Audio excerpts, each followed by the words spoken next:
Comment est-ce qu'un père, conscient de l'enjeu de sa propre maison, qu'il doit restituer, restaurer sa propre maison, qu'il doit entretenir, sa propre maison qu'il doit éduquer. Comment est-ce qu'un père responsable peut tenir ces genres de discours, ces genres de propos envers ses propres enfants?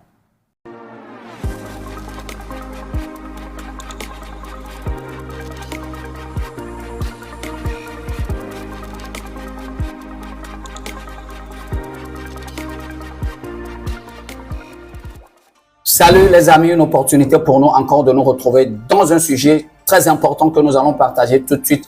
Toi qui ne fais pas partie de la famille Zion PMD, alors abonne-toi pour faire partie de cette grande famille. Ça ne te prendra qu'une seule seconde.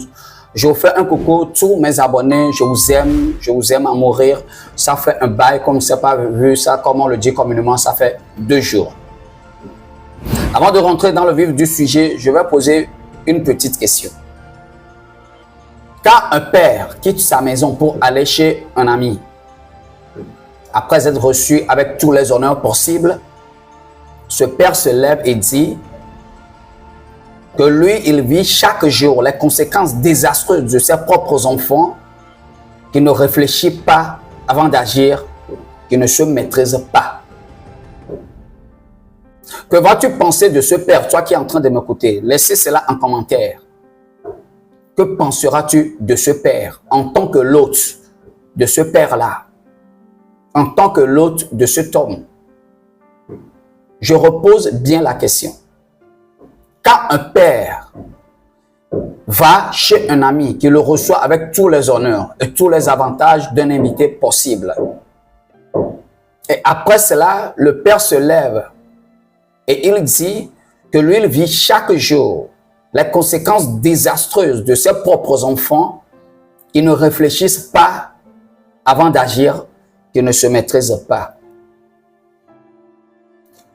Quelle idée aura l'hôte, ou la personne, ou l'ami qui a reçu ce père? Quelle idée aura cet ami de ce père-là? Avant de rentrer dans le vif du sujet, je te laisse écouter ce discours de Faure Eswazimna Gnassingbé que la communication de la présidence togolaise a mis sur sa page. Écoutons d'abord.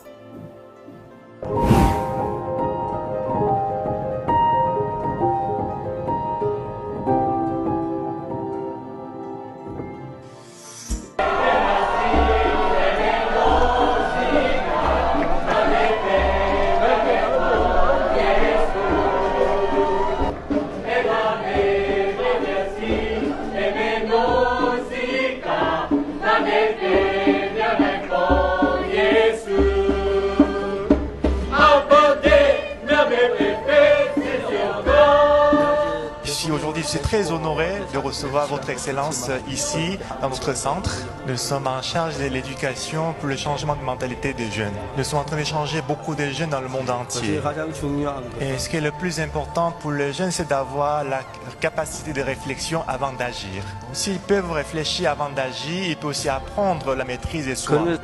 Alors, si on peut enseigner la capacité de réflexion, la maîtrise de soi pour les jeunes Togolais, si on peut aussi insérer cette éducation des changements de mentalité dans le programme d'éducation, je crois que ça va changer beaucoup de jeunes.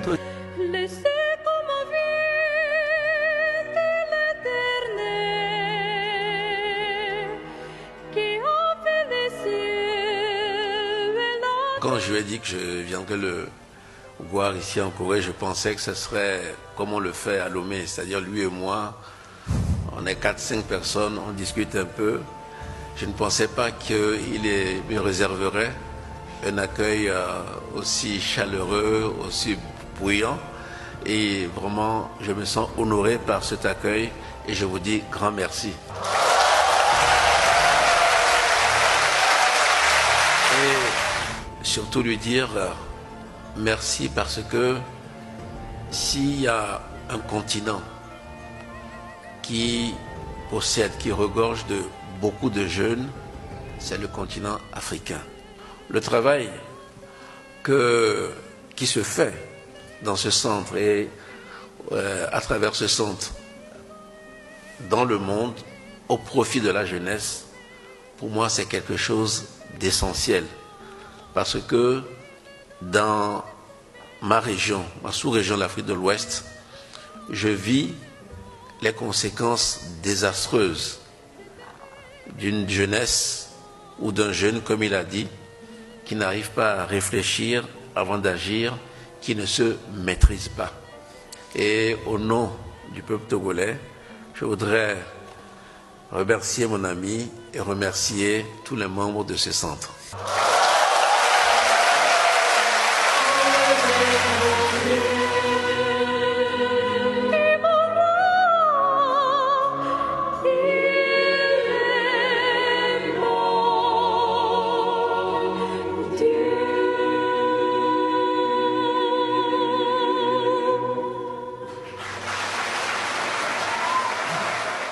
Faure Eswazimna Nyasingbe reçu en Corée du Sud par le pasteur Park, avec tous les avantages, tous les honneurs d'un président d'une république comme la République togolaise, dans un accueil très chaleureux, très bruyant, comme lui-même il a dit, dans son discours,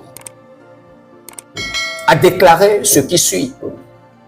Nous l'avons tous entendu. Ce n'est qu'une répétition.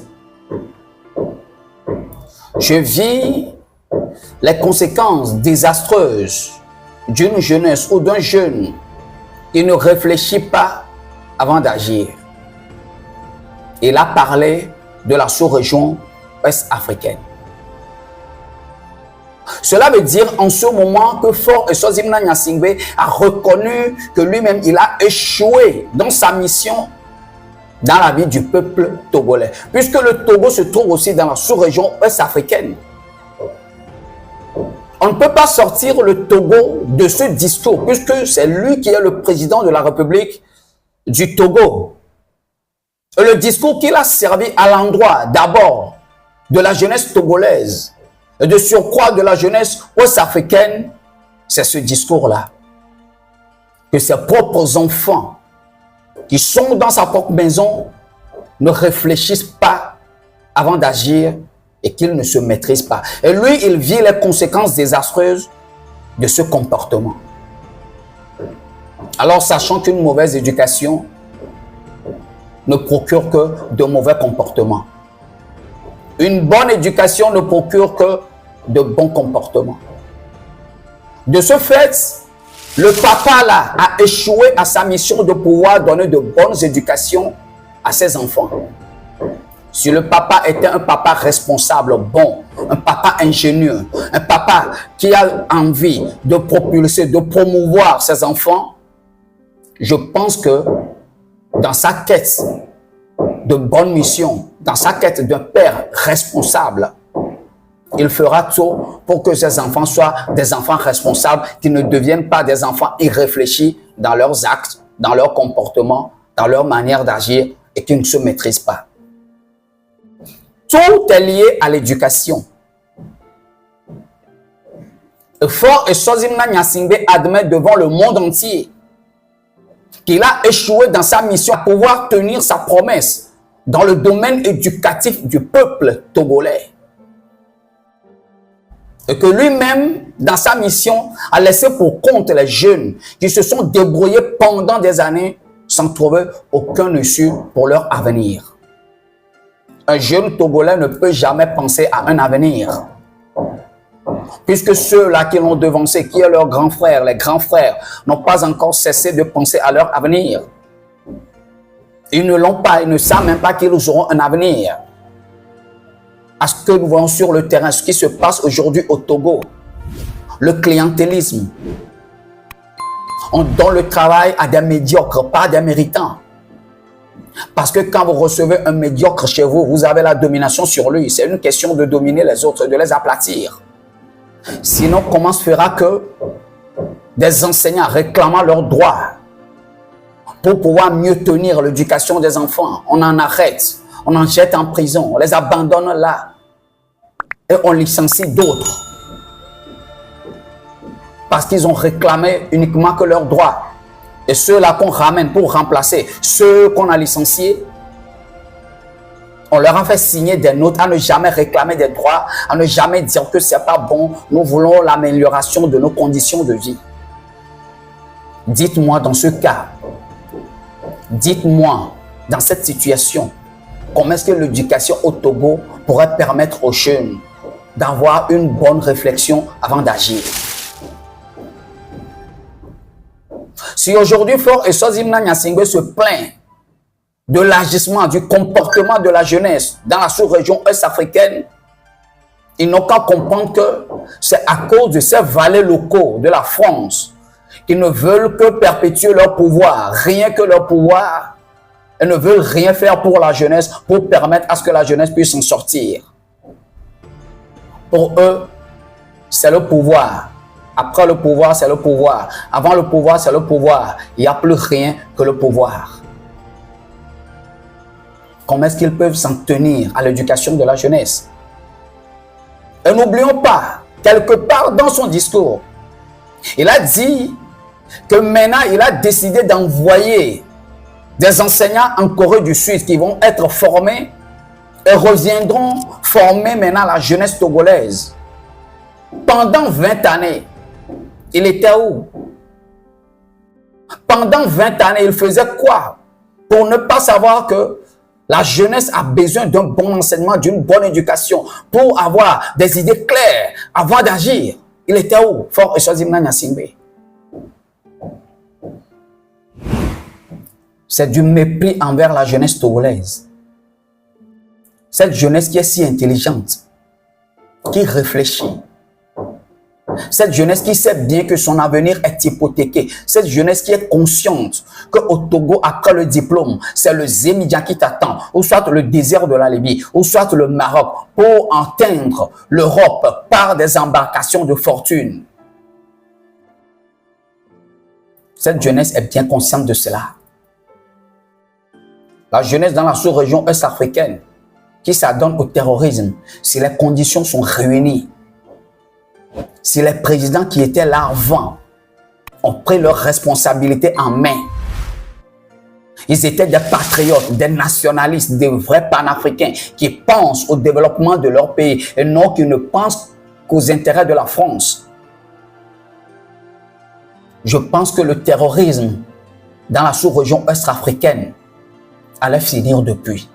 Quand les gens ne pensent qu'à leur pouvoir, trépatuer des constitutions pour se maintenir au pouvoir, 3 mandats, 4 mandats, 5 mandats, éternellement, au moment où d'autres même pensent devenir des monarques à vie. Vous voulez que la jeunesse agisse comment? Une jeunesse clairvoyante, une jeunesse qui a la clairvoyance des idées, doit se lever et parler. Et c'est ce que nous avons vu au Togo la fois dernière avec les 2 jeunes là qui ont parlé, Blaise et son ami. Mais force est de constater que, à peine avoir parlé, on les a tendus un guet-apens, on les a kidnappés, on les a jetés en prison. Et pour les sortir de prison, on les a jugés et on les a collé la peine la plus dure, 6 mois de prison avec sursis.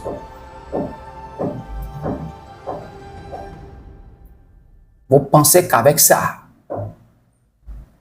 avec cette situation, avec ce système de gérer la jeunesse, vous pensez que la jeunesse fera quoi?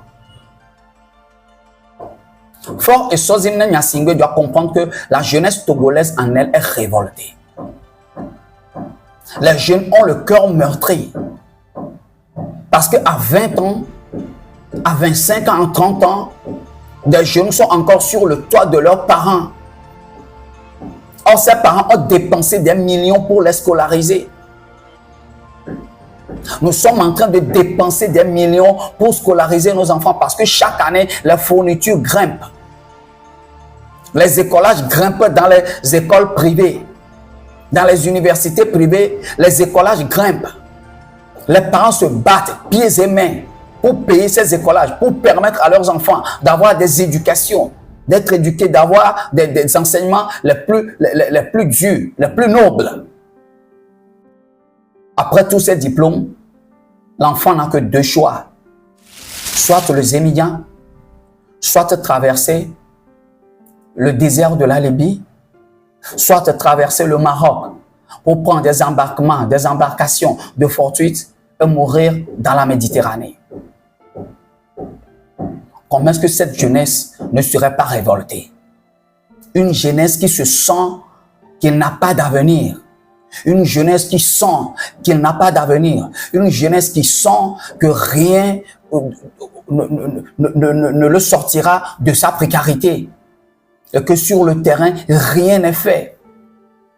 D'autres sont obligés de devenir des EV, des enseignants volontaires. D'autres sont obligés de se lancer dans des volontariats pour qu'on dise qu'ils travaillent, mais ils savent qu'ils ne travaillent pas. Et on se lève gaillardement. On méprise cette jeunesse-là. On dit que cette jeunesse ne réfléchit pas avant d'agir, que cette jeunesse ne se maîtrise pas. Comment est-ce qu'un père, conscient de l'enjeu de sa propre maison, qu'il doit restituer, restaurer sa propre maison, qu'il doit entretenir, sa propre maison qu'il doit éduquer. Comment est-ce qu'un père responsable peut tenir ces genres de discours, ces genres de propos envers ses propres enfants? Si ce n'est pas une fuite en avant, si ce n'est pas de l'irresponsabilité. Le terrorisme n'est pas né par hasard. C'est des conditions qui ont créé le terrorisme, les conditions défavorables à l'endroit de la jeunesse. Le révolte de la jeunesse, c'est des conditions défavorables à l'endroit de la jeunesse qui créent des révoltes dans la jeunesse. Si toutes les conditions sont réunies, si toutes les conditions sont en faveur de la jeunesse qui est en train de surgir, est-ce qu'on pourrait tenir ce genre de discours? J'aimerais dire à notre président, j'aimerais dire à M. Faure et Swazimana Nyassingbe que la jeunesse togolaise réfléchit, que les jeunes dans la sous-région est-africaine réfléchissent. Les Africains sont de très bonne mentalité. On ne peut pas dire qu'ils ne réfléchissent pas. Si la jeunesse ne réfléchit pas, les jeunes ne vont pas vouloir se débrouiller. Ils vont mettre des baraques partout pour joindre les deux bouts. Et s'ils le font même, c'est les impôts et les taxes qui viennent fermer ces baraques-là. Fermer pour nos paiements d'impôts, fermer pour nos paiements de taxes. La question se pose. Est-ce que les conditions optimales sont réunies pour ce jeune-là, pour qu'il puisse réussir dans ce qu'il est en train de faire? À peine il a commencé un mois, les impôts l'accumulent, les taxes l'accumulent. Il ferme la baraque parce qu'on est en train de le pousser au seul boulot qu'il y a au Togo, Zémijan. Toute la jeunesse togolaise doit s'adonner à Olé, doit s'adonner à Tito, doit s'adonner, je ne sais quoi, à d'autres institutions de taxi-moto. À part ça, la jeunesse au Togo ne peut rien faire. À part ça, la jeunesse au Togo n'a pas d'emploi. On ne permet même pas aux jeunes diplômés d'avoir d'emploi. Ceux qui ont la licence, ceux qui ont la maîtrise, ceux qui ont les bacs plus, ils n'ont pas d'emploi, ils ne travaillent pas, on ne leur octroie pas d'emploi. Comment est-ce que la jeunesse peut s'en sortir? Il est tellement très important à ce gouvernement de prendre sa responsabilité et de cesser de mépriser la jeunesse. Parce que la jeunesse togolaise est une jeunesse qui réfléchit par deux fois avant d'agir. Qu'on cesse de mépriser la jeunesse africaine. Il est temps que nos dirigeants comprennent leurs responsabilités, qu'ils comprennent qu'ils ont failli à leur mission et qu'ils reviennent à la raison. C'est important. J'ai fait ma part. Fais ta part. Je vous aime. Dieu vous aime. God bless.